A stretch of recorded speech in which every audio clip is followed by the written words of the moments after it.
최근 들어 한국에 입국하는 러시아 국적자들의 숫자가 폭발적으로 증가했다고 합니다.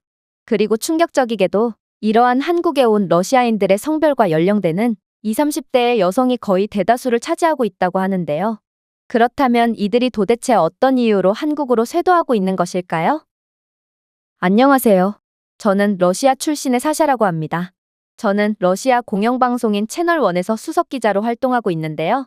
그리고 최근 저는 안 그래도 남녀성비 불균형이 심각한 사회적 문제로 여겨지고 있는 러시아의 상황에서 현재 우크라이나와의 상황 때문에 더더욱 심각한 성비 불균형 문제를 겪게 되어 거의 국가 비상 상황에 준하는 현 사태에 대한 취재를 맡게 되었습니다. 러시아의 미래를 책임져야 할 젊은 여성들이 현재 죄다 한국 남성들과 결혼해서 한국으로 떠나는 상황에 방송사 측은 제게 이러한 중대한 문제에 대한 취재를 맡겼거든요. 사실 이건 제게 매우 적합한 주제긴 했습니다. 왜냐하면 저는 평소에도 한국에 대해 상당히 관심을 갖고 있었고 실제로 제 주변에는 한국인과 연애를 하거나 한국인과 결혼을 하여 한국 국적 취득을 도전하는 지인들이 상당히 많거든요. 그리고 제가 한국에 대한 관심을 갖게 된 또 다른 이유가 있는데요. 그건 바로 제가 러시아에서 최고로 권위적인 장소로 꼽히고 있는 모스크바 국립 차이콥스키 음악원 대강당에서 열린 문화교류 콘서트에 참석하게 되었을 때의 일이었습니다. 러시아 최고의 음악 인재들이 모인 차이콥스키 대강당에서 한국의 민요인 아리랑이 피아노와 첼로로 연주되기 시작했거든요. 러시아의 살아있는 전통과 역사와도 같은 곳에서 다른 나라의 민요가 연주되다니 이건 상당히 이례적인 일이었는데 아이러니하게도 이러한 파격적인 행사에 아리랑 멜로디가 흐르자마자 저뿐만 아니라 많은 참석자들이 눈물을 흘리며 아리랑 노래에 감탄을 하게 되었는데요. 왜냐하면 분명 저희는 아리랑의 단어는 이해하지 못했지만 아리랑의 멜로디는 마치 러시아의 감정적인 뉘앙스와 영혼을 완전히 뒤흔드는 것 같이 느껴졌거든요. 그리고 저희가 왜 다른 나라의 민요의 멜로디에 정서적 감동을 받는지를 곰곰이 생각해 본 결과 저는 한국과 러시아는 역사적으로 봤을 때도 매우 유사한 감정을 가진 국가였다는 것을 알게 되었죠. 왜냐하면 한국은 러시아와 일본, 중국 같은 거인들에게 둘러싸여 있음에도 불구하고 언어, 정체성, 정서적 힘을 잃지 않은 민족이거든요. 한국은 일본 식민지에서 살아남은 국가이며 파괴적인 한국 전쟁까지 견뎌낸 매우 생존력이 높은 국가입니다. 심지어 한국은 이러한 역경을 전부 이겨낸 뒤 현재 자신들을 압박하던 일본과 중국, 러시아를 기술적, 경제적인 부분에서 완전히 추월해 버리기까지 했죠. 사실 러시아 또한 나폴레옹과 히틀러로부터 살아남은 국가로 이러한 한국의 식민주의와 분단, 다른 강대국들의 압박을 이겨내는 것이 얼마나 어려운 것인지를 잘 알고 있는 국가인데요. 그러니 러시아는 한국의 작은 거인의 면모를 존경하고 또 이러한 한국의 전통 민요인 아리랑의 선율에 한국인들과 같은 정서적 공감을 할 수 있던 거였죠. 물론 꼭 이러한 부분이 아니더라도 한국은 러시아인들에게 매우 친숙한 국가입니다. 왜냐하면 한국은 세계적인 기술 강국으로 현재 모든 러시아인들이 이러한 한국의 기술력을 직간접적으로 체감하고 있는 상황이거든요. 실제로 러시아인들은 오랫동안 삼성과 LG를 품질과 혁신의 상징으로 믿어왔는데요. 현재 러시아에서 삼성 스마트폰과 TV, 냉장고, 세탁기는 내구성이 뛰어나고 세련되며 안정적인 것으로 여겨지고 있기에 현재 러시아 가정 중 거의 90% 이상이 한국산 가전제품을 하나 이상 보유한 상황입니다. 특히나 한국산 가전제품들은 한번 구매하면 고장나는 법이 절대로 없어서 수많은 러시아인들은 한국산 냉장고와 세탁기를 30년 이상 사용하며 그야말로 한국산 가전제품과 함께 자랐다고 해도 과언이 아닌 상황인데요. 삼성 갤럭시 휴대폰은 적어도 러시아에서만큼은 애플 브랜드보다 가치가 높은 프리미엄 선택으로 꼽히고 있고 LG OLED TV는 모스크바와 상트페테르부르크의 고급 시장을 장악하고 있는 것만 봐도 한국 제품이 없는 러시아의 상황은 상상조차 할 수 없는 상황이죠. 물론 모든 러시아인들이 한국 제품을 구매할 만한 여력이 있는 건 아닙니다. 그래서 중국이 한참 공격적인 저가 정책을 펼쳤을 때 몇몇 러시아인들은 저렴한 가격에 혹해 중국 제품을 사용한 적도 있었는데요. 중국산 제품들은 한국산 전자제품의 외관을 그대로 따라서 만들었기에 겉으로 봤을 때는 이게 한국산인지 중국산인지 도저히 분간하기가 어렵기도 했기에 더더욱 많은 러시아인들이 저가 중국 제품에 혹하기도 했죠. 그러나 이들은 중국 제품을 택한 지 1개월도 안 되어 한국을 선택하지 않은 것에 대한 후회를 하고 맙니다. 왜냐하면 삼성 스마트폰만 해도 5년 이상은 거뜬히 지속되는 스마트폰 성능과 우수한 소프트웨어, 그리고 어디에서나 수리를 받을 수 있는 AS 서비스 수준으로 거의 지불한 돈보다 더 많은 이익을 볼 수 있는 최고의 선택이었지만 샤오미나 화웨이 같은 중국산은 저렴한 가격에 맞는 성능도 아닌 오히려 돈을 받고 스마트폰을 사용해도 모자랄 정도로 형편없는 수준만을 보여줄 뿐이었거든요. 중국산 스마트폰은 구매한 지 1개월도 안 되어 심각한 성능 저하를 보여주었을 뿐만 아니라 과도한 중국어 앱 또는 광고, 그리고 스파이웨어까지 심어져 있어 러시아 사람들의 정보를 중국으로 빼돌리기까지 했기에 몇몇 중국 브랜드들은 아예 러시아 정부로부터 퇴출을 당하기까지 했는데요. 특히나 자동차 분야에 대해서는 양국의 브랜드가 더욱 극명한 차이를 보이고 있기도 하죠.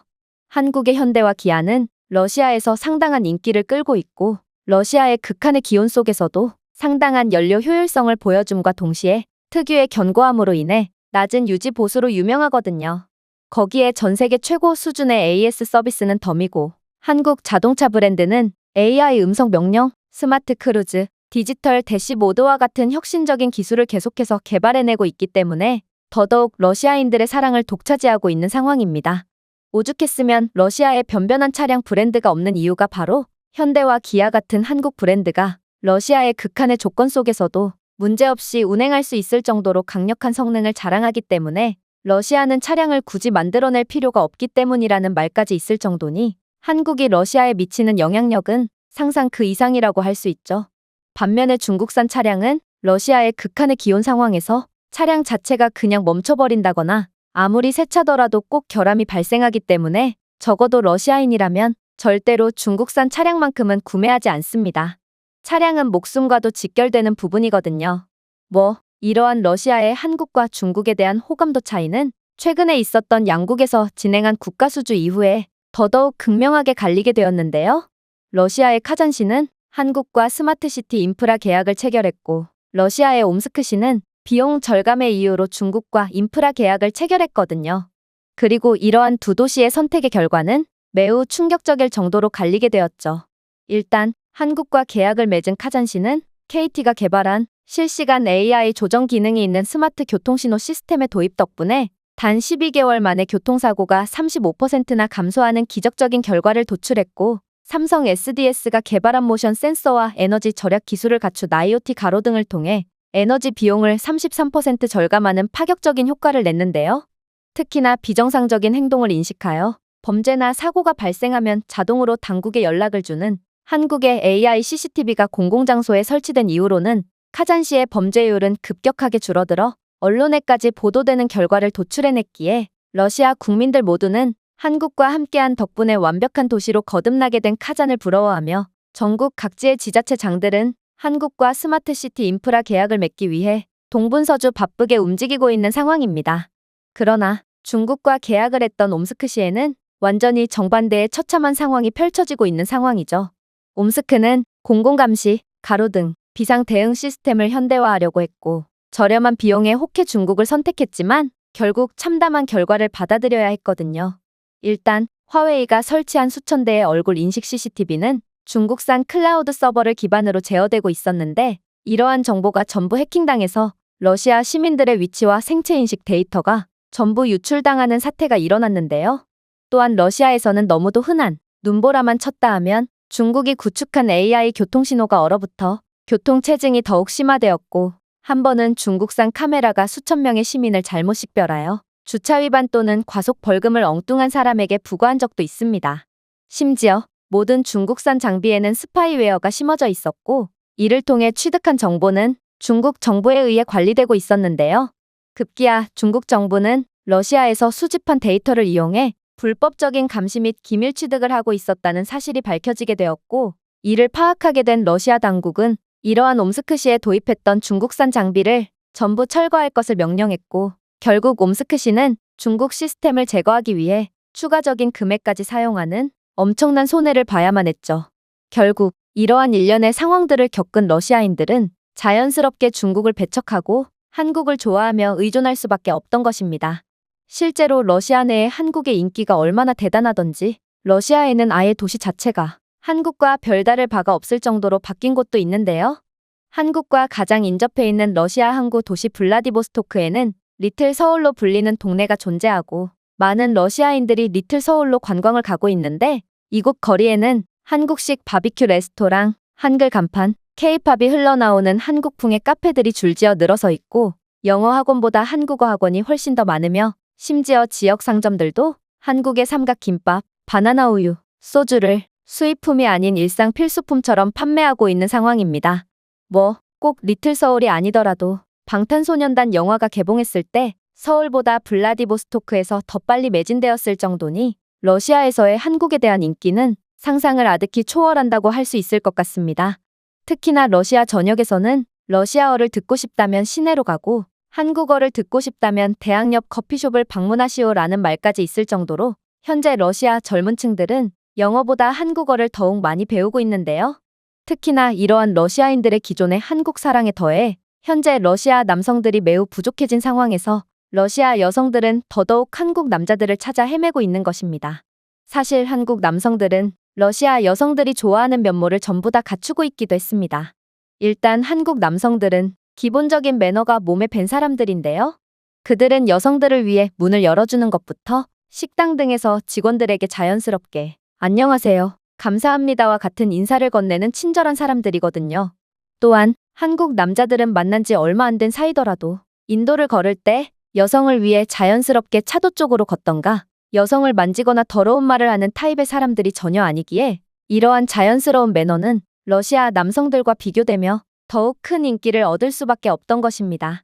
러시아 남성들은 모르는 사람들에게 감사합니다 같은 인사를 하는 법이 없을 뿐더러 여성을 위해 문을 열어주거나 무거운 짐을 들어주는 행위를 남자답지 못하다고 생각하는 경향이 있기에 절대로 하지 않거든요. 물론 이러한 인식의 차이는 꾸미는 방식에서도 극명하게 차이가 납니다. 한국 남성들은 단정한 머리와 깔끔한 옷차림, 그리고 좋은 피부까지 갖추었지만 러시아 남성들은 꾸미는 것은 남자답지 못하다고 생각하기에 10년은 세탁하지 않은 듯한 더러운 청바지에 기름진 머리, 그리고 샤워를 하지 않아서 나는 악취는 덤이거든요. 물론 한국 남성들은 러시아 남성들보다 정서적으로 더욱 성숙하다는 점도 한국 남성들이 인기가 많은 이유라고 할 수 있습니다.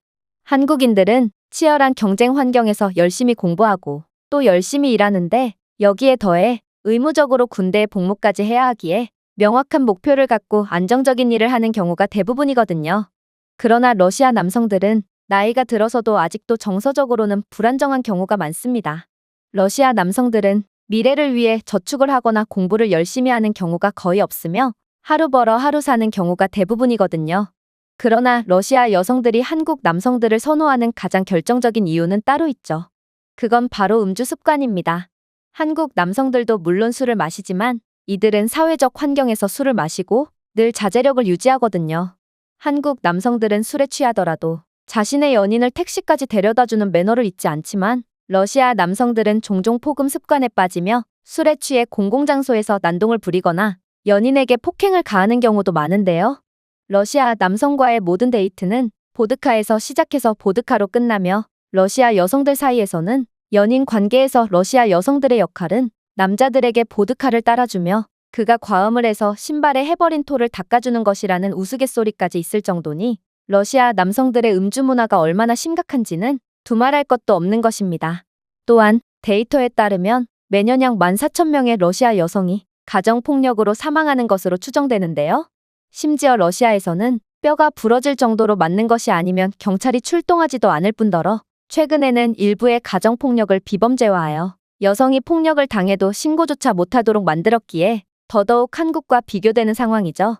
러시아 남성들과는 달리 한국 남성들은 폭행은커녕 늘 상대방을 세심하게 배려해주므로 러시아와는 다른 부드럽고 섬세한 면모를 가진 한국 남성들이 인기가 많을 수밖에 없거든요. 물론 많은 러시아 여성들은 모든 한국 남자들이 한국 드라마에 나오는 것처럼 잘생기고 멋진 외관을 가진 것은 아니라는 것을 이미 알고 있습니다. 그러나 한국 남성들의 정중함, 배려심, 따뜻한 만큼은 한국 드라마의 모습과 크게 다르지 않다는 것을 인식한 상황이며 이러한 면모는 적어도 러시아 남성들에게만큼은 절대로 찾아볼 수 없기 때문에 한국 남성들은 더더욱 큰 인기를 얻고 있는 것이죠. 이러한 러시아 내의 한국 남성 선호 현상은 러시아와 우크라이나 간의 대립 구도가 더욱 극심해지고 장기화됨에 따라 더욱 심해지고 있습니다. 왜냐하면 이제는 정말로 러시아 내에서 러시아 남성들을 찾아볼 수가 없게 되었거든요. 일단 저는 취재를 위해 랴잔 지역의 한 결혼식에 가게 되었는데 하객은 100명이었는데 남성은 고작 7명에 불과했고 심지어 그중 5명은 50세 이상이고 2명은 어린아이였고 1명은 신랑이었죠. 그도 그럴 것이 2022년 이후 50만 명 이상의 러시아 남성들이 징집되거나 자발적으로 군에 입대했으며 수만 명이 징집을 피하기 위해 해외로 도피했는데요. 이 때문에 현재 러시아에서의 결혼 전성기인 25세에서 34세 연령대에서는 여성 100명당 남성이 70명도 안 되는 상황에 이르렀고 여성들은 도저히 러시아 남성을 만나지 못하는 상황에 처하게 된 것입니다. 저는 그래도 생각보다 많은 러시아 남성들이 남아있는 상황에 왜 러시아 여성들이 남성을 만나지 못하는 것인지 궁금해서 직접 인터뷰를 해보기도 했는데요. 그런데 그렇게 돌아온 대답은 충격적이었습니다. 러시아 여성들은 남은 70명의 남성들 중에서도 대부분의 남성들은 이미 결혼을 했거나 숨어 있거나 술을 너무 많이 마셔서 제정신이 아니라는 답변을 건네왔거든요. 실제로 젊은 남녀들이 모여있는 곳인 대학교 강의실을 가보더라도 강의실 전체의 80% 이상은 전부 여자로만 구성되어 있고 그나마 있는 남성들도 대부분 외국인들로 구성되어 있거나 얼마 안 되는 러시아 남성들마저 얼마 안 있어 징집으로 인해 사라지고 말 뿐입니다.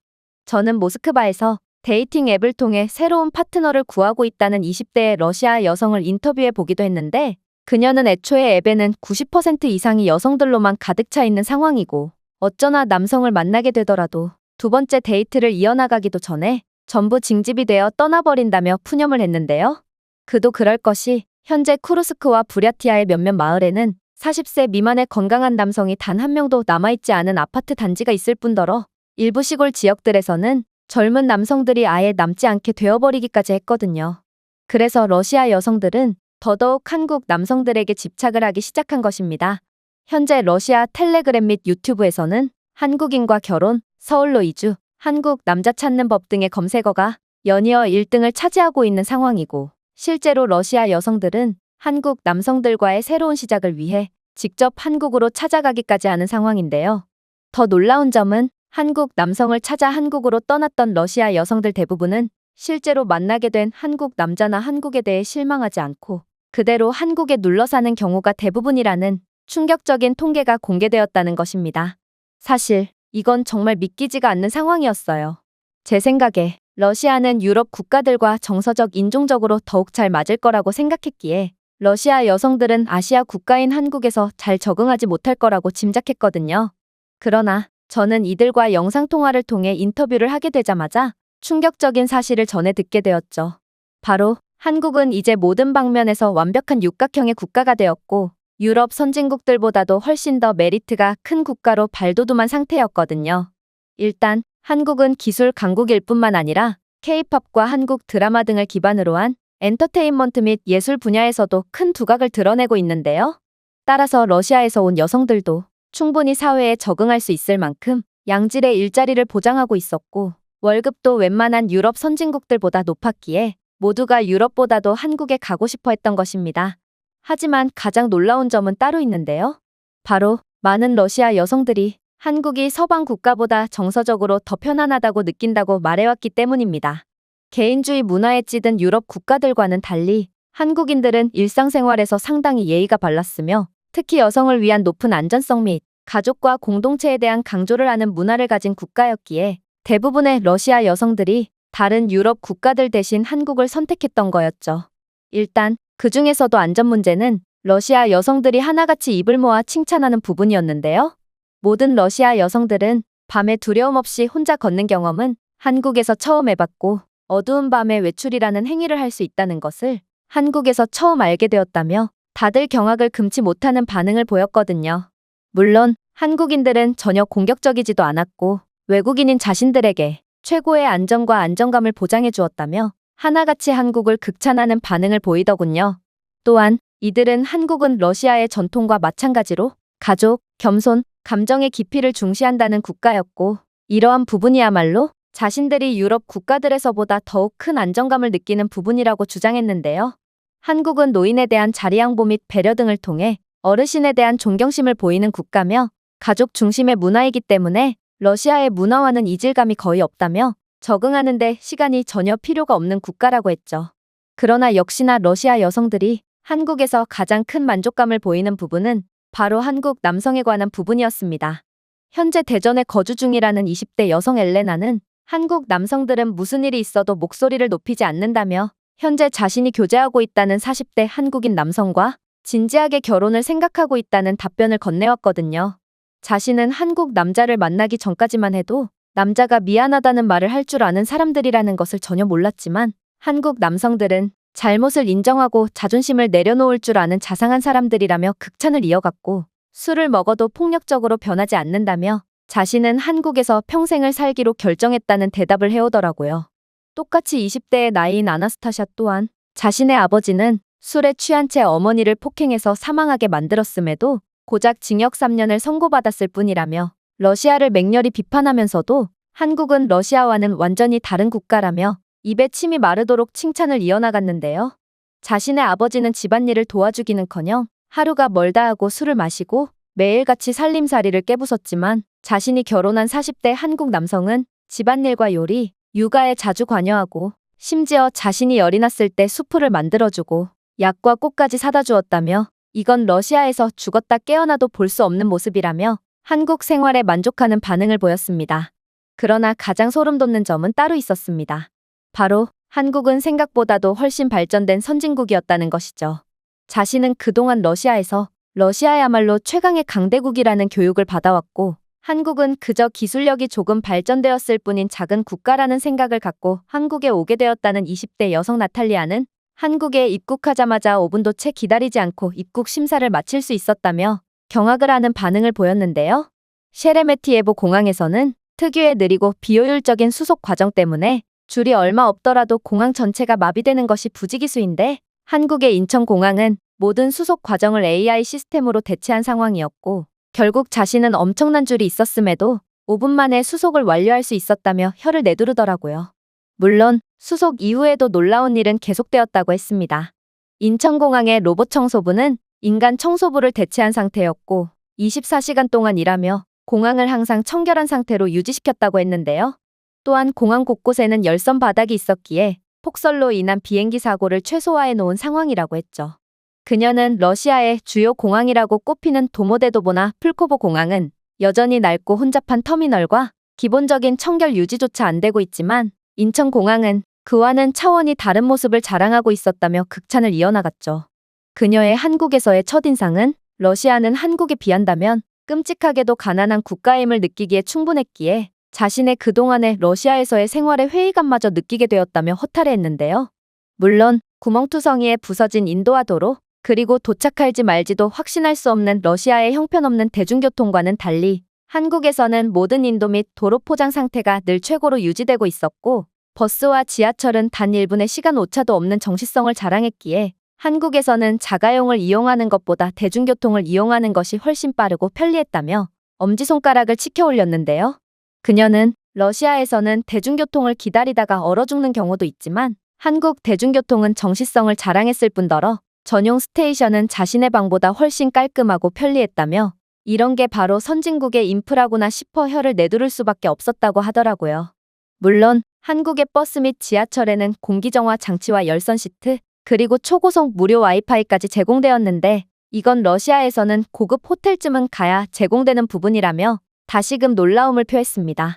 그러나 그녀가 언급한 한국이 세계 최고의 선진국임을 알게 되었다는 부분은 따로 있었어요. 바로 한국에서는 작은 마을에서조차 비데를 제공하는 깔끔한 공중 화장실을 찾아볼 수 있었다는 것입니다. 인프라가 형편없는 러시아에서는 애초에 공중 화장실 자체가 없어서 간이 구덩이에 볼일을 봐야 하는 경우도 흔했지만 한국은 그러한 불상사가 전혀 일어나지 않는 국가였던 거죠.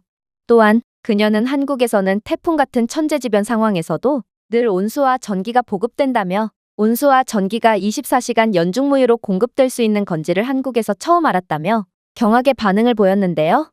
러시아에서는 조금의 강추위에도 2주 동안 온수가 차단된다거나 폭풍 우 때문에 전기가 한 달 동안 끊긴다거나 하는 일이 잦아서 머리를 감으려면 냄비에 물을 끓여야 했지만 한국은 그러한 자신의 조국의 형편없는 인프라와는 차원이 다른 수준을 가진 국가였다며 혀를 내두르더라고요. 하지만 그녀가 한국에서 가장 소름이 돋았던 점은 따로 있었다고 했습니다. 바로 그녀는 러시아에서 회계사로 월 70만 원 정도를 벌었지만 그녀의 40대 한국인 남편은 중간급 개발자임에도 불구하고 월급 350만 원을 벌고 있다며 350만 원이라는 월급은 러시아에서는 국회의원조차 벌 수 없는 금액이라며 경악의 반응을 보였는데요. 특히나 자신은 러시아에서 대도시에서 살았음에도 의사를 만나려면 몇 달을 대기해야 하고 의약품은 늘 다 떨어져 있거나 위조품인 상황과는 달리 한국에서는 예약 없이 10분 만에 의사를 볼 수 있고 최신 의료기기에서 정확하고도 저렴한 진료를 받을 수 있다며 만족을 표하기도 했어요. 그녀는 러시아에서는 조그마한 질병에 걸리더라도 의사를 만나지 못해 병세가 악화되어 숨을 거두는 경우가 흔하지만 한국은 다 죽어가는 사람조차 구원받을 수 있는 최고의 의료 인프라를 가진 국가라며 한국을 찬양했죠. 그러나 그녀가 한국에서 아이를 낳고 한국에서의 제2의 삶을 택한 이유는 따로 있습니다. 바로 한국의 교육 인프라는 타의 추종을 불허했기 때문이었는데요. 러시아에서는 2명의 학생이 교과서 한 권을 공유할 정도로 교육 인프라가 형편없는 경우가 대부분이지만 한국에서는 초등학생들조차 삼성 태블릿을 지원받아 더욱 효율적인 수업을 들을 수 있었거든요. 그녀는 한국에서의 수업 업데이트는 별도의 앱을 통해 실시간으로 학부모와 공유되고 있었고 한국에서는 유치원에서부터 코딩을 배우고 있으니 한국에서 교육을 받는 아이들의 미래가 훨씬 더 밝을 거라는 것은 너무나도 당연한 사실이라며 대답을 이어나갔는데요. 물론 이렇듯 한국의 훌륭한 인프라를 극찬하며 한국이야말로 지상낙원과 다름없다며 인터뷰를 이어나가는 여성들도 있었지만 몇몇 러시아 여성들은 한국에서의 제2의 삶을 선택한 더욱 충격적인 이유를 밝히기도 했어요. 현재 수원에 거주하고 있다는 30세 여성 이리나 씨는 한국인들의 친절 때문에 한국에서의 정착을 결정했다며 다소 놀라운 이유를 밝혀왔거든요. 그녀는 러시아의 점원들은 미소를 짓기는커녕 질문에 아예 대답조차 안 하는 경우가 많았지만 자신은 한국에서 도와드릴까요? 라는 질문을 가장 많이 받았다며 눈시울을 붉혔는데요. 자신은 러시아에서처럼 한국인들이 자신의 질문에 무관심으로 응대할 것을 두려워하며 직원에게 소심하게 밀가루가 어디에 있는지 물어봤는데 한국인 직원은 영어를 구사하며 단순히 정보만을 제공하는 것이 아닌 매장 전체를 가로질러 그녀를 위해 밀가루 코너로 데려다주고 심지어 가장 잘 팔리는 밀가루를 추천해주기까지 했다며 놀라움을 연발하더라고요. 그러면서 러시아였다면 표지판을 좀 봐라는 불친절한 핀잔만을 듣거나 무시당했을 거라며 한국을 극찬했죠. 또한 자신이 물건을 떨어뜨리자마자 근처에 있던 3명의 사람이 동시에 반응하며 주워주는 한국인들의 모습이나 자신이 젓가락 사용을 어려워하자 말없이 포크를 가져다 주던 한국인 식당 직원, 그리고 민감한 부위 때문에 병원에 가게 되었는데 요청하지도 않았음에도 자신을 배려해서 여성 의사로 대체해준 경험 등 한국은 자신에게 친절을 넘어 기적을 보여주었다며 결국 눈물을 쏟아내고 말더라고요. 그러나 제가 인터뷰를 하면서 가장 소름이 돋았던 부분은 따로 있었습니다. 바로 러시아 여성들은 하나같이 한국인들의 정직성과 시민의식을 언급하며 이런 나라는 전 세계 어디에도 존재하지 않을 거라며 경악의 반응을 보였거든요. 바로 한국에서는 지갑을 카페 테이블에 두고 오거나 혹은 실수로 잃어버려도 곧바로 찾을 수 있는 국가라는 거였습니다. 아무리 현금이 두둑이든 지갑이나 무선 이어폰, 그리고 스마트폰 등의 고가의 전자기기더라도 한국인들은 남의 물건을 절대로 훔치지 않는 사람들이었고 또 한국인들은 경제적으로 매우 윤택한 사람들로 굳이 그러한 물건들을 훔치지 않아도 손쉽게 구매할 능력이 되는 사람들이기에 고가의 물건을 잃어버리고도 곧바로 되찾을 수 있는 기적이 발생한다고 했는데요. 그러면서 러시아 여성들은 한국에서 카페 테이블이나 벤치, 택시에 고가의 전자제품을 두고 내려도 다시 찾는 경험을 한 번이라도 해본다면 한국을 사랑하고 이 나라에서 평생을 살기를 다짐할 수밖에 없다며 한국은 완벽한 국가라고 재차 강조했죠. 결국 저는 이러한 인터뷰를 진행하면서 저도 모르게 러시아에서의 생활을 전부 정리하고 한국으로 떠날까를 진지하게 고민하게 되었는데요. 그야말로 한국은 완벽한 국가였고 이러한 완벽함을 실제로 한국을 경험한 러시아 여성들이 보증하고 있었기에 한국은 정말 완벽한 배우자와 삶의 질까지 전부 챙길 수 있는 전 세계 최고의 국가처럼 보였거든요. 도대체 한국은 어떤 나라길래 모두가 입을 모아 칭찬을 하며 한 번 가면 절대로 돌아오지 않게 되는 것인지 저는 이젠 한국을 경험하지 않으면 안 되는 몸이 되어버렸고 저도 모르게 한국행 비행기 티켓을 뒤적거리고 있는 상황입니다. 여기 혐한 가정에서 자라 한국을 완전히 개발도상국으로 인지하게 된 일본 여성이 있습니다. 그런데 그녀는 억지로 끌려오게 된 한국에서 곧바로 충격적인 장면을 목격하게 되었고 결국 이럴 수는 없다며 울부짖고 말았다고 하는데요. 그렇다면 그녀가 한국에서 대체 어떤 경험을 했던 것일까요? 안녕하세요. 저는 일본 출신의 리나라고 합니다.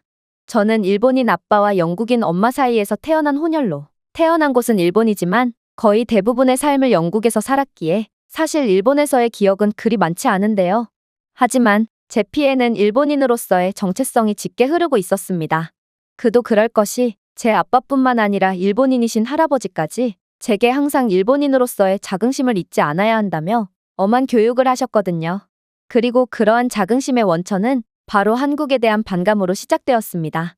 왜냐하면 저는 어렸을 때부터 아빠의 한국에 대한 반감을 그대로 들으면서 자랐거든요. 아빠는 뉴스에서 한국 관련 이야기가 나올 때면 한국은 일본을 그대로 따라해서 발전한 근본 자체가 없는 국가로 한국인들은 지능이 낮아서 따라하는 것밖에 못한다며 노발대발을 하시곤 했죠. 그리고 한국인들의 지능지수가 낮은 이유는 이들이 일본에 의해 노예처럼 살아간 것만 봐도 알 수 있다며 식민지 지배를 당한 국가들은 전부 다 멍청해서 당한 거라며 침을 튀어가며 열변을 토하셨습니다. 특히나 저희 가족은 영국 내에서도 재팬타운 근처에서 살았기에 저는 이러한 일본인들의 한국 비하를 거의 숨쉬듯 듣고 살 수밖에 없었죠.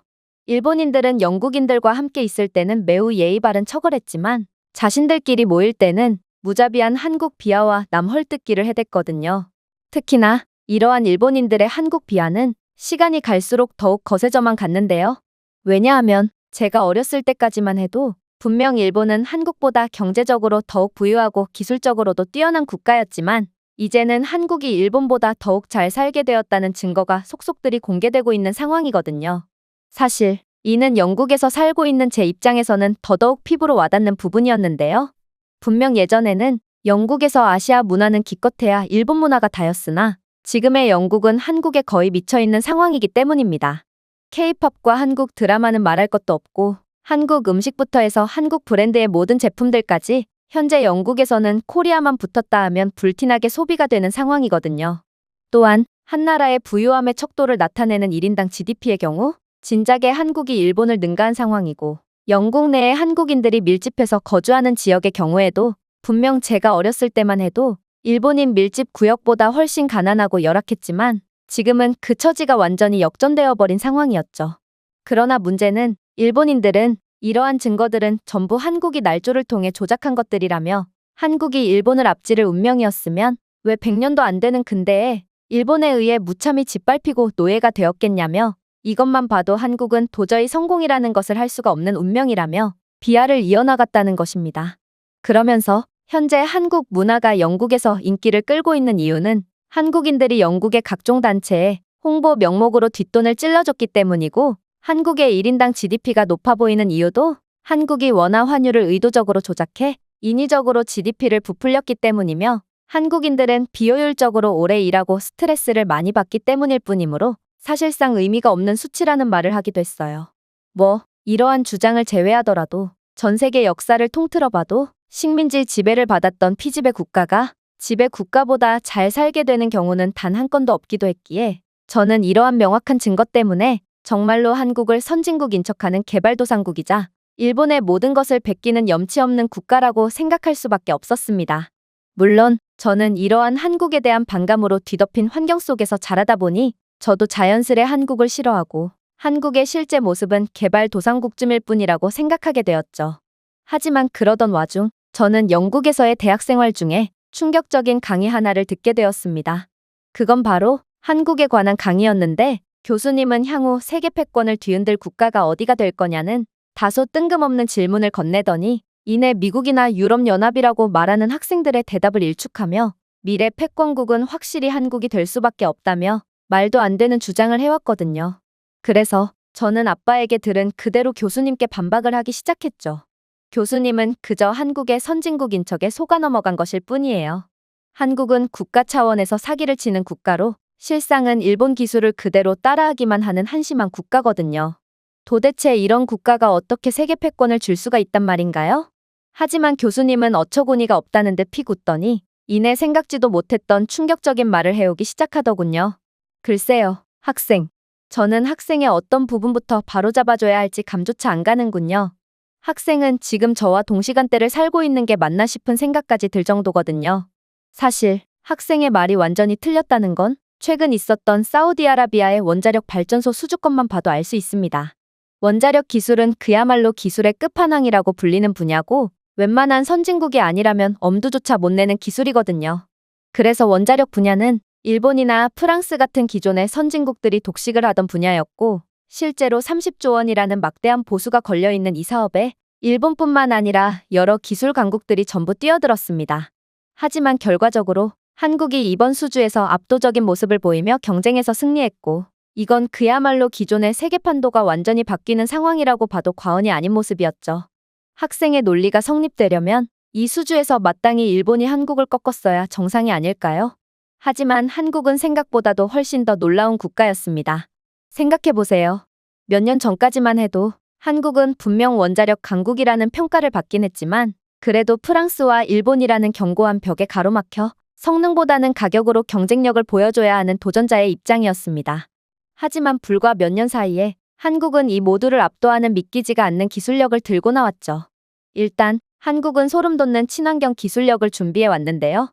사실 많은 학생들이 지겹게 무슨 친환경 이야기를 하느냐고 할 수도 있지만 이건 한국의 기술력도 기술력이지만 한국의 상대방의 입장을 고려하는 천재적인 협상 방식이 빛을 발했다고 할 수 있기에 반드시 주목해야 할 부분입니다. 왜냐하면 사우디는 친환경 기술이 그 누구보다 필요한 국가였기 때문이죠.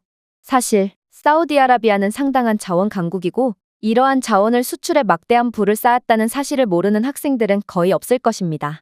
그리고 이렇듯 환경 파괴로 부를 얻은 사우디였기에 이들은 친환경 문제로 인한 각종 국제 제재를 받았기에 이들의 부에 걸맞은 국가적 영향력이나 입지를 확보할 수 없었죠. 그렇게 국제 관계에서 소외된 사우디는 여러 부정적인 이미지를 뒤집었으며 상당한 경제적인 손실을 보곤 했습니다. 그런데 전 세계에서 유일하게 한국만은 이러한 사우디의 상황을 귀신같이 파악하고 사우디를 구원해줄 천재적인 해결책을 제시해 주었죠. 한국이 개발한 APR-1400 원자로는 탄소 배출량을 줄이는 데 놀라운 효율성을 보였고 실제로 한국의 원자로를 도입한 아랍에미리트와 같은 국가들이 탄소 발자국을 크게 줄이는 데 도움을 줌과 동시에 친환경 국가라는 이미지까지 선사해 주어 더욱 많은 국제관계에 참여할 수 있도록 발판을 마련해 주었는데요. 특히나 아랍에미리트는 한국 덕분에 이러한 수혜를 입음과 동시에 한국의 친환경 원자로에 대한 대폭적인 추가 발주를 발표하는 등 그야말로 한국은 중동 국가들의 특수성을 고려한 맞춤형 기술 수주 덕분에 이들 국가들로부터 엄청난 계약 쇄도가 들어오며 막대한 수익을 쓸어담고 있는 상황이죠. 이번 사우디의 수주에서도 마찬가지입니다.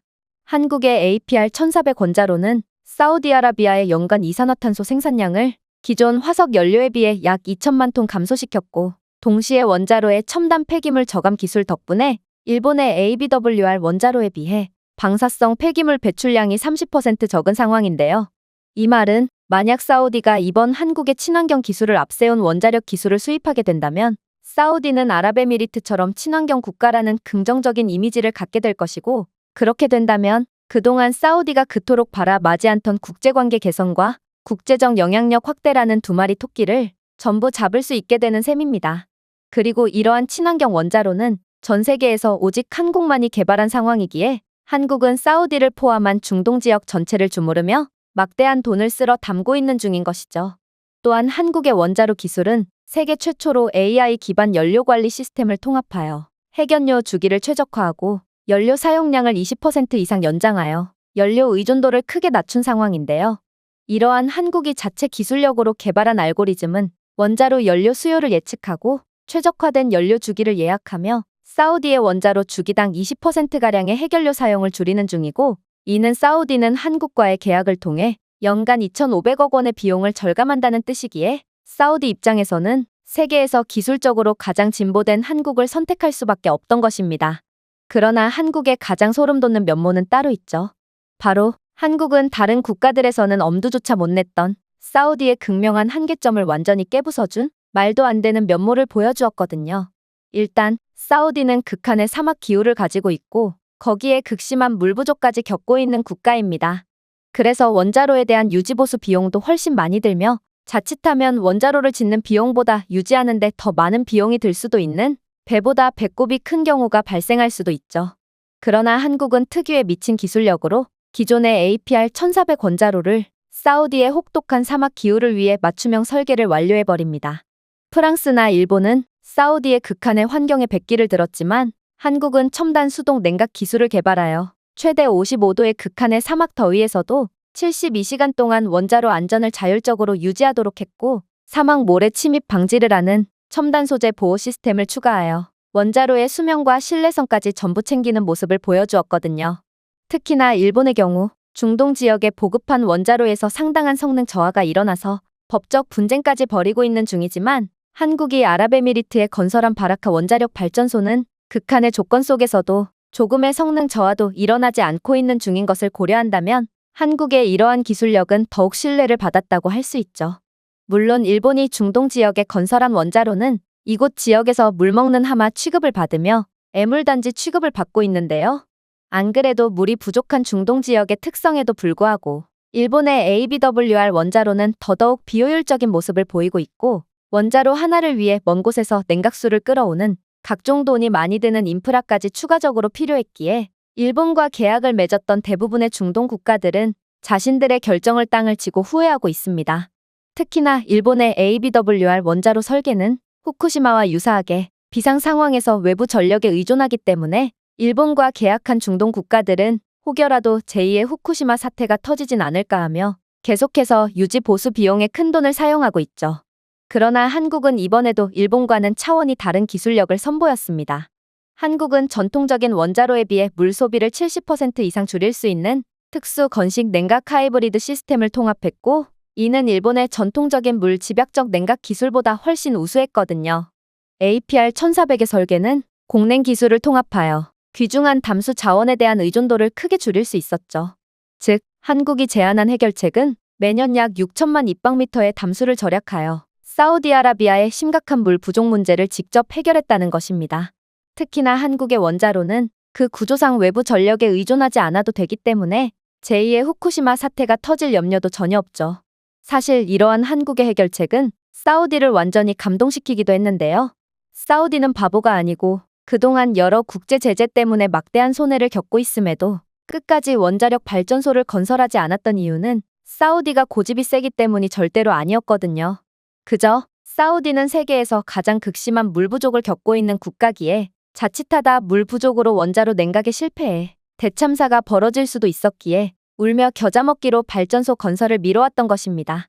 그러나 한국은 그러한 사우디의 딜레마를 완전히 해결해준 셈이었고, 사우디는 전 세계 아무도 해내지 못한 일을 한국이 해줬다는 것에 30조 원을 헌납했음에도 역으로 한국에 감사를 표하는 것입니다. 사우디는 이 30조 원보다 훨씬 더 많은 것들을 얻었기 때문이죠. 하지만 이번 경쟁에서 한국이 모든 국가들을 압도하고 당당히 경쟁에서 승리한 가장 중요한 부분은 따로 있습니다. 다시 말하지만 사우디는 대외적인 이미지 회복을 노려 더 많은 국제적 이익을 얻기 위해 이번 원자력 수주에 막대한 보수 금액을 내걸었던 것인데요. 그런데 한국이라는 나라는 그 특성상 사우디의 완벽한 파트너가 될 수 있었죠. 왜냐하면 전 세계적으로 봤을 때 선진적인 원자력 기술을 보유했음에도 핵무기가 없는 국가는 찾아볼 수가 없거든요. 하지만 한국은 다릅니다. 한국은 규정을 잘 지키고 세계 평화를 선도하는 모범국가고, 이들은 세계 최고 수준의 원자력 기술을 보유하고 있음에도 핵무기가 없는 국가거든요. 그리고 식민지를 수탈해서 얻은 부로 원자력 기술을 개발한 일본 같은 전범국과는 달리 한국은 식민지의 아픔을 견디고 성실하게 자신들의 기술을 개발했다는 서사가 있는 착한 국가입니다. 이런 국제 이미지가 좋은 국가와 거래를 한다는 건 사우디의 부정적인 이미지 회복에도 상당한 긍정적 요소로 작용한다는 것입니다. 생각해보세요. 한국은 지정학적 우려를 완화하고 특히 미국 및 유럽과의 긍정적인 국제관계를 유지하기 위해 투명하고 국제적으로 승인된 원자력 기술을 보유하고 있습니다. 한국의 APR-1400 원자로는 미국의 엄격한 원자력 규제위원회에 의해 완전히 승인되었으며 전 세계적으로 원자력 안전 및 비확산의 표준으로 인정받고 있거든요. 한국은 국제원자력기구 사찰단이 직접 규정 준수를 보장하고 있는 국가로, 이런 한국과 계약하는 국가는 그동안 한국이 쌓아 올렸던 긍정적인 성과를 그대로 공유할 수 있게 됨을 뜻합니다. 일전에 한국과 계약했던 아랍에미리트를 좀 보세요. 아랍에미리트는 한국과의 계약 덕분에 극한의 효율을 보여주는 한국 원자력 발전소를 통해 상당한 비용 절감을 이루어냈을 뿐더러 국제적 위상과 이미지가 단번에 높아짐과 동시에 현재 여러 국제 협약에 참여할 수 있게 되며 심지어 친환경 국가라는 타이틀까지 얻는 미친 결과를 얻어냈습니다. 그리고 만약 사우디가 아랍에미리트와 같은 길을 걷게 된다면 사우디는 한국에 헌납하는 30조 원의 2배, 3배 이상의 막대한 실질적 이익을 얻게 될 게 분명하죠. 하지만 한국이 진짜 무서운 점은 이 모든 것들은 그저 요행으로 얻어낸 것이 아닌 한국이 명백하게 계획한 부분이라는 것입니다. 한국은 이러한 자신들의 서사를 통해 경쟁력을 확보했던 것이고 자신들을 선택하지 않으면 안 되게끔 함으로써 거의 반강제적으로 전 세계 국가들의 돈을 빨아들이고 있는 상황이거든요. 즉, 현재 기술력과 천재적인 협상 능력 등 뭐 하나 빼놓을 데가 없는 한국의 독주를 막기란 절대로 불가능한 상황이고 제가 한국을 미래 패권의 주인공이라고 언급한 이유도 바로 여기에 있는 것입니다. 저는 교수님의 말에 완전히 경악을 할 수밖에 없었습니다. 도대체 제가 아빠와 다른 일본인들에게 들었던 가난하고 열악한 한국의 모습은 어디에 가고 기술력 하나로 일본까지 무참히 박살낸 한국이 떡하니 자리를 지키고 있단 말인가? 저는 이러한 뜻밖의 상황에 현실 부정의 단계까지 이르러 버렸죠. 그리고 이러한 현실 부정의 상황은 한국을 그렇게나 까내리던 아빠도 마찬가지였습니다. 저는 교수님에게 들었던 강의를 아빠에게 그대로 전해주며 도대체 한국의 진짜 정체는 뭐냐며 따져묻게 되었는데 아빠는 그럴 리가 없다며 일본이 한국 같은 개발도상국에 의해 뒤처졌다는 건 말이 안 된다며 노발대발하셨고 이내 하던 일조차 전부 내팽개친 채 당장 한국에 가자며 비행기표를 예매해버리셨거든요. 그렇게 저는 한국 때문에 완전히 이성을 잃어버린 아빠에 의해 강제로 한국에 가게 되었습니다. 그리고 아빠의 넘치는 자신감과는 달리 그렇게 도착한 한국은 충격적인 모습만을 보여줄 뿐이었죠. 왜냐하면 한국은 공항부터가 차원이 다른 모습을 보여주고 있었거든요. 재팬타운에서 일하시는 아빠는 일 때문에 일본에 꽤나 자주 갈 뿐만 아니라 재팬타운에도 거의 박혀 살다시피 하는 삶을 살고 있는데요. 그런 아빠라서 그런지 아빠는 매일같이 나리타나 하네다 공항이 전 세계에서 가장 우수하다며 입에 침이 마르도록 칭찬을 하시곤 했어요. 그런데 인천공항은 딱 봐도 그러한 일본 공항보다 훨씬 우수한 모습을 보여주고 있는 거 아니겠어요? 일단 입국 수속에 최소 3시간 이상은 소요되는 일본 공항과는 달리 한국은 AI 기반 생체 인식 수속 시스템을 구비해둔 상태였고 따라서 인천공항에는 수많은 입국객들이 존재했음에도 저희는 줄조차 서지 않고 곧바로 수속대를 통과할 수 있었거든요. 일본이었다면 직원이 3, 4명은 달라붙어서 모든 과정을 수기로 처리했을 게 분명했지만 한국은 그와는 차원이 다른 시스템을 구축해둔 상태였던 것이죠. 한국 공항은 AI 시스템을 통해 얼굴 스캔과 여권을 자동으로 일치시켰고 입국객의 범죄 이력 및 타국가 입국 기록 등 여러 정보들을 분석하여 위험도를 자동으로 평가해 주었는데요. 이를 통해 별도의 인터뷰실에서 추가적인 취조 과정을 거쳐야 할 사람들과 입국이 허가된 사람들을 곧바로 분류해 주었기에 인천공항에 입국하는 여행객들은 일본에서처럼 끝도 없는 줄을 설 필요도 없이 곧바로 수속을 마칠 수 있던 것입니다.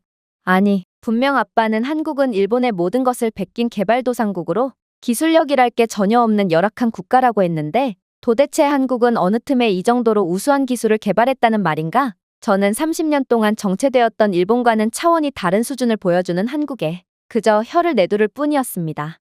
물론 인천공항의 연계 시스템도 도저히 말이 안 되는 수준이었어요. 인천공항을 이용하는 승객들은 약간의 추가금을 지불하면 자신의 짐을 다시 찾을 필요도 없이 곧바로 자신이 예약한 숙소로 캐리어를 보낼 수 있었는데요. 한국은 자동화 시스템을 구현한 국가로 입국 시 기록되는 숙박 예약 정보를 통해 별도의 추가적인 계약서 작성의 과정도 전혀 없이 간편하게 짐을 배송시킬 수 있게끔 시스템을 구축한 상황이었거든요.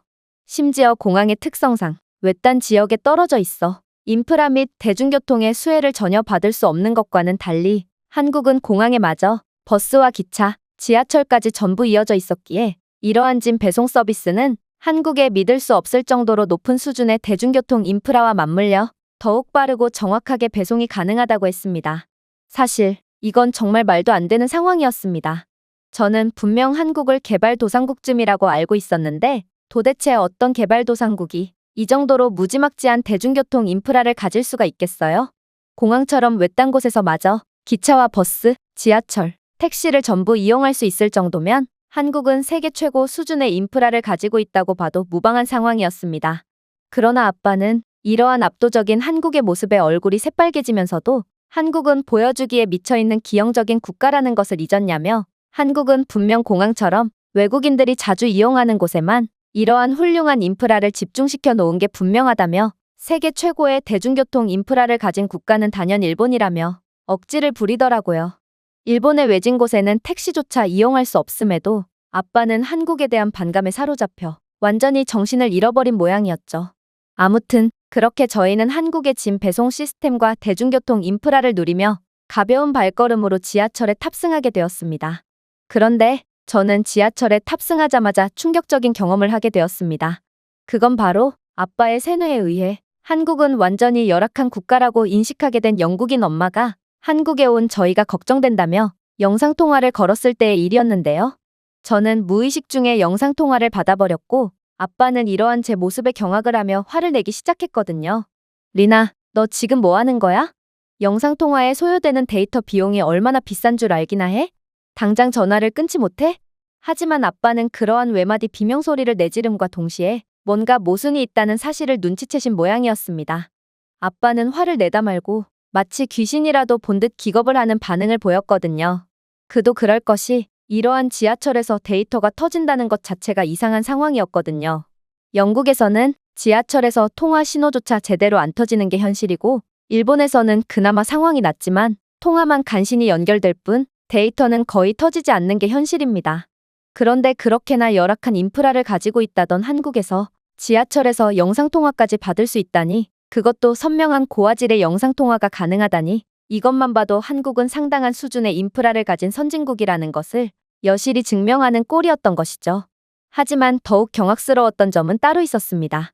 일단 아빠는 한국은 사기꾼의 국가니 공항에서 데이터를 신청하면 사기를 당할 것이 분명하다고 주장했고, 그래서 저희는 유심조차 구매하지 않고 숙소로 향하던 상황이었는데요. 즉, 데이터와 통신망 자체가 없었던 저희는 이 영상통화가 걸려오는 것을 확인할 수조차 없는 게 정상인 상황이었다는 것입니다.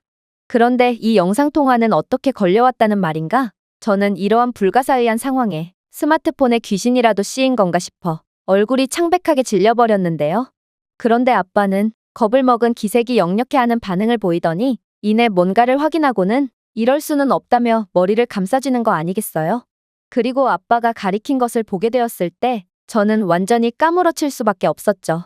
왜냐하면 한국의 지하철에서는 5G 속도의 초고속 무료 와이파이가 제공되고 있었고, 이러한 믿을 수 없는 속도의 공공 와이파이 덕분에 저는 전혀 끊김없는 영상통화를 받을 수 있던 거였거든요. 이건 도대체가 말이 안 되는 상황이었습니다. 일본에서는 아예 무료 공공 와이파이 자체가 제공되지 않는 상황이고, 또 가정집에서도 이 정도 수준의 초고속의 와이파이를 제공받기 위해서라면 상당한 비용을 지불해야 하는 게 현실입니다. 그런데 어떻게 한국에서는 공공장소에서조차 이런 압도적인 속도의 와이파이가 제공된다는 말인가요? 나중에 알고 보니 한국은 5G 통신망 인프라를 전 세계에서 가장 먼저 구축하고 보급한 나라로, 실제로 이러한 통신망 보급 사업을 통해 전 세계 국가들로부터 막대한 이익을 챙겨오고 있는 기술 강국이라고 했는데요. 그리고 이러한 공공 인프라는 아무리 보여주고 싶다고 해도 보여줄 수 있는 부분이 아니었기에 저는 아빠의 한국은 개발도상국이라는 말에 의구심을 가질 수밖에 없었습니다. 한국이 지금까지 보여준 모습만 보자면 오히려 한국은 세계 인류의 선진국이라고 봐도 무방했거든요. 그러나 아빠는 여전히 끈질겼어요. 아빠는 이러한 일본보다 모든 면에서 압도적 우위를 보이는 한국의 모습을 도저히 인정할 수가 없다는 듯 사람들이 북적거리는 지하철 안에서 자신의 머리를 수차례 내려치는 도저히 이해 못할 행동을 보이기 시작했거든요. 저는 그런 아빠가 쪽팔려서 제가 직접 아빠를 때려버리기 전에 가만히 있으라는 협박을 건넸고, 아빠는 그제야 폭력적인 행동을 멈추며 눈시울만을 붉히며 잠자코 숙소로 향했죠. 물론 아빠는 숙소에 도착하자마자 또다시 폭주하기 시작했습니다. 아빠는 당장 나가서 한국의 로컬 시장에 가보자며 한국의 평범한 서민층들이 다니는 곳에서는 그동안 봐왔던 보여주기식의 인프라를 전혀 찾아보지 못할 거고, 한국의 평범한 삶의 모습에서야말로 분명 후진적인 모습만이 즐비할 거라며 어떻게든 한국의 열악한 모습을 찾기 위해 안달이 난 모습을 보였는데요. 저는 아무리 선진국이더라도 아빠처럼 어떻게든 후진적인 면모를 찾기 위해 물불을 가리지 않으면 그러한 열악한 모습을 찾을 수밖에 없다는 것을 잘 알고 있었기에 아빠의 행동이 무의미하다고 생각했어요. 생각해보세요. 아무리 유럽 최고의 경제 규모를 자랑하고 있는 영국이라고 해도 밤만 되면 범죄 소굴 및 약쟁이들이 판을 치는 게 현실이고, 일본도 겉으로만 화려해 보이지 안을 들여다보면 아예 도시 자체가 노숙자들로만 구성되어 있는 곳도 존재할 정도로 상당한 빈부격차의 모습을 보이고 있습니다. 물론 일본의 가정집 내부에는 사용한 지 십수년은 된 오래된 가전제품과 돈이 없어서 난방이나 전기조차 제대로 사용하지 못하는 열악한 모습을 보이고 있으니, 이러한 선진적인 모습 뒤에 숨겨있는 열악한 면모는 전 세계 어느 국가나 공통적으로 가지고 있는 부분이라고 해도 무방했거든요. 하지만 폭주한 아빠는 아무도 말릴 수 없었고, 그렇게 아빠는 한국의 모든 곳을 휘젓고 다니며 어떻게든 일본보다 열악한 모습을 찾기 위해 날뛰기 시작했어요. 일단 아빠는 저를 강제로 끌고 숙소 바로 옆 로컬 시장으로 향하기 시작했죠. 아빠의 계획은 너무나도 뻔했습니다. 로컬 시장은 그 특성상 위생적이지 못할 가능성이 높고, 아빠는 그런 모습을 보며 음습한 자기 위안이나 하려고 했던 거였죠. 그러나 한국의 로컬 시장은 생각보다도 훨씬 청결했고 또 우수했습니다. 그도 그럴 것이, 이곳 시장 곳곳에는 키오스크 몇 대가 설치되어 있었는데, 키오스크는 복잡한 시장에 대한 지도를 제공해 주었고, 구매할 물품을 입력하면 길찾기 기능을 통해 QR코드를 제공해 주기까지 했거든요. 물론 키오스크는 길이 좁고 혼잡한 시장의 단점을 보완해 주기까지 했는데, 키오스크는 현재 시장의 어떤 부분에서 인파가 많은지를 실시간으로 보여주었고, 사람들이 혼잡도가 적은 곳을 우선으로 선택할 수 있도록 인파를 분산해주는 역할을 수행했는데요. 아빠는 이러한 한국 시장의 놀랍도록 최첨단적이고 청결한 모습에 완전히 넋이 나가버렸고, 이럴 수는 없다는 말만 계속해서 중얼거릴 뿐이었습니다. 그도 그럴 것이, 일본은 시장은커녕 대형 백화점에조차 이 정도로 최첨단의 인프라는 구비하지 못하고 있기에 한국의 로컬 시장마저 완벽한 모습은 아빠에게 큰 충격을 주기에 충분해 보였죠. 물론 물건을 구매할 때도 충격적인 상황은 계속되었습니다. 저희는 시장 내에 위치한 분식집에서 식사를 하게 되었는데, 아빠는 한국 같은 개발도상국에서 무슨 카드를 사용하냐며, 이런 나라에서는 카드 복제 사기를 당하기 십상이라며 현금을 고집하셨거든요. 그러나 저는 알고 있었습니다. 아빠는 카드 복제를 걱정하는 것이 아니라 카드 자체를 거의 안 쓰시는 분이었기에 카드 결제를 하려야 할 수가 없는 사람이었다는 것을 말입니다. 사실 일본인 아빠는 아직까지도 대부분의 결제를 현금을 이용하고 있는데요. 실제로 영국 내 재팬타운의 일본인들은 아직까지도 죄다 현금을 사용하고 있는 상황이고, 일본 본토는 이러한 심각한 재팬타운의 아날로그 모습보다도 더욱 심각한 아날로그 모습을 보여주고 있다고 하거든요. 하지만 한국은 역시나 이러한 기본적인 인프라조차 차원이 달랐습니다. 아빠가 결제를 위해 현금을 뒤적거리고 있는 사이, 주변 한국인들은 카드까지 꺼낼 것도 없이 전부 스마트폰이나 스마트워치까지 사용하며 3초 만에 결제를 완료했거든요. 일본에는 때로는 백화점에 입점한 업체조차 카드 결제기를 구비해두지 않은 경우가 있는데, 한국은 이러한 로컬 시장의 작은 길거리 음식점마저 완벽한 결제 수단을 갖추고 있었던 것입니다. 또한 저희가 시장을 둘러보면서 한국인들은 고령의 노인들마저 삼성페이와 같은 모바일 결제를 통해 쉽게 거래를 처리한다는 사실을 인지하게 되었는데요. 사실 저는 대학교 수업 시간 중에 이러한 국민들의 의식 수준이나 디지털 인프라에 적응하는 적응력이야말로 국가의 잠재력과 발전 가능성을 예상할 수 있는 지표라는 것을 배운 상태였기에 이러한 한국의 모습에 크게 놀랄 수밖에 없었습니다. 이러한 최첨단의 디지털 인프라가 보급될수록 효율성이 증대되고 낭비되는 시간도 없으며 더 진보된 기술을 향한 초석이 마련되는 것인데, 최첨단 디지털 인프라는 국민들의 수준이나 의식이 따라오지 않으면 상용화 자체가 불가능하므로 발전이 멈출 수밖에 없거든요. 그리고 지금의 일본의 모습을 보면 일본은 잃어버린 30년을 넘어 40년, 50년으로 연장될 것 같은 모습만을 보여주기에 저와 아빠는 이러한 한국의 무지막지한 모습에 그저 할 말을 잃고 말았던 것입니다. 그 후로도 아빠는 한국의 후진적인 면모를 찾기 위해 한국의 이곳저곳을 들쑤시고 다녔지만, 그럴수록 저희는 한국의 예상치도 못한 선진적인 면모만을 포착할 뿐이었고, 저는 이제 그런 아빠에게 질려버려 이젠 제발 인정 좀 하라며 소리를 질러버렸는데요. 아빠의 과거에만 안주하려 하고 현실을 보려고 하지 않는 모습을 보니 왜 일본인들은 음습하게 한국을 깎아내리며 현실을 부정하고 있는지를 여실히 느낄 수 있었고, 이러한 일본인들의 열등감이야말로 일본의 국가 발전을 저해하고 있는 요소라는 것을 확실히 깨달을 수 있었거든요. 아무튼 저는 이번 한국행을 통해 이제 아빠의 세뇌에서 완전히 빠져나오며 한국은 저희가 반드시 지향해야 할 선진국이라는 것을 알게 되었고, 일본처럼 과거 속에서 살지 않기 위해 늘 한국의 발전 과정을 우러러보며 잊지 말아야겠다고 다짐하게 되었습니다. 제가 준비해온 내용은 여기까지입니다. 끝까지 시청해주셔서 진심으로 감사드리며 여러분들의 구독과 좋아요, 알림 설정은 영상 제작에 큰 힘이 됩니다. 이상 세모튜브였습니다.